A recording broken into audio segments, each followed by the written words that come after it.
hypertext, Ivan. I've heard that Adobe will not be supporting Flash after 2017. What's up with that? You are correct, Scott. You know, it's going to be completely dead by 2020. But to spare not, never fear, HTML5 is here. Okay, so this is all good news? This is great news, Scott. Flash has been around for about 20 years now, and HTML5 is taking over. Yeah, baby. Yeah. Okay, I know Adobe developed Flash, but who developed HTML5 and what is it?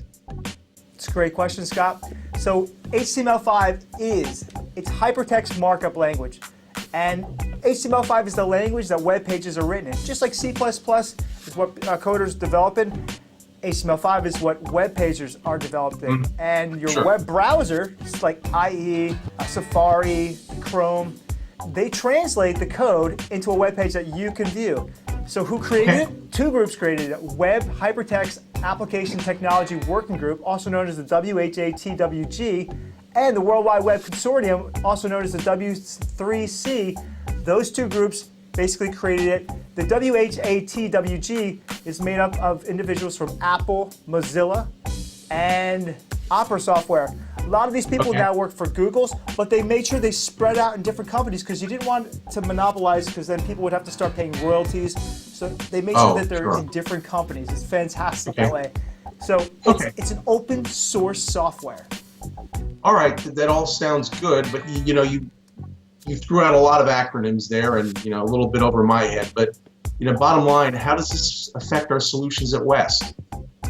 Another great question, Scott. So we have all of our solutions basically are using HTML5 these days. Our Webcast Pro. Webcast Pro has been using it from the beginning of 2017. Sure. Now, I mean, we've got our VEC with 6Connect. We've got our ECDNs with Collective and our and RAMP. It's incredible. And I'll tell you why we did this. Everyone's streaming to their phones these days. A lot of people are using their desktops and their laptops. Good point. The majority of people are receiving their data from their phones. So we needed a solution for that. And Flash did not work on anyone's phones except for a couple Androids, but it was very clunky. Still, you need to add a few add-ons and maybe download an application. No good. With HTML5 on our Webcast Pro, it supports all of mobile devices. It supports Apple, anything. And it supports all desktop. And 6Connect, it's all HTML5. That's our HTML5 solution. It's awesome. What about our ECDNs?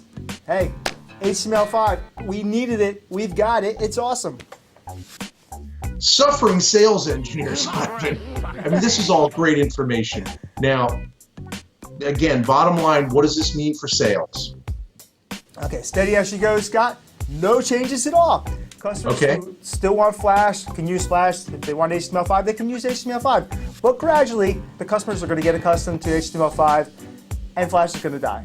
And customers will only want HTML5, and that's how it is. Okay, that sounds easy enough. Great information, Ivan. So no need to worry about the vulnerability for Flash applications with HTML5. That's all good news. Let's just let the customer know to switch to HTML5 if they have any concerns. Hey, tune in next week when we talk about how customers are making the switch from WebEx and GoToMeeting to streaming.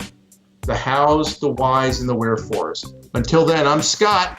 I'm Ivan. Thank you. Thanks, guys.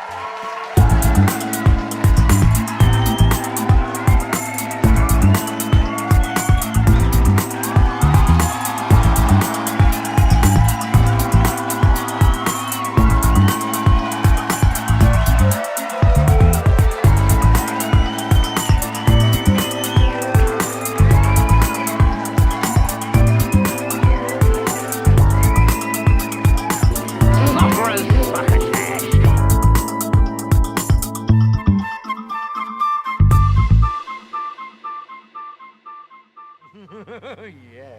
Yeah, baby. Yeah.